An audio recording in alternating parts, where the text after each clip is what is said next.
It's a lot of fun old stuff. Could be something. Okay. This is something. Yeah. If you can imagine, I should get something else to show you these, a whole set of these. And they fit on a 283 Chevy or 327. Okay. So this, when your cylinder heads wore out Yeah.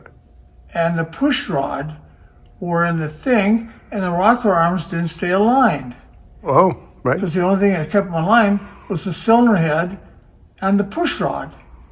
Because they just floated on a ball. Yeah. So if that happened, you could buy this set. See?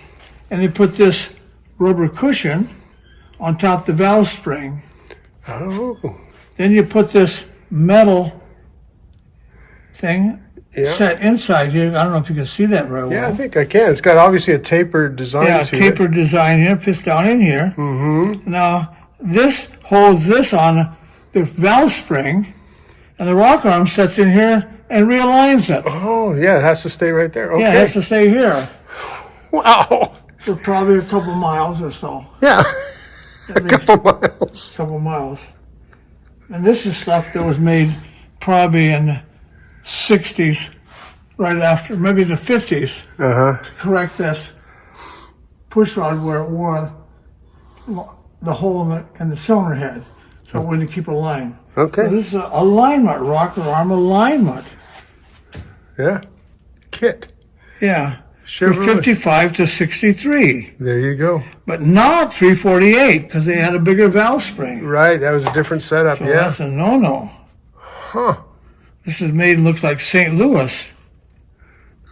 And also, yeah, look at that. That's wild. That's something that didn't work. Probably J.C. Whitney again. Everybody needs some of these. Yeah.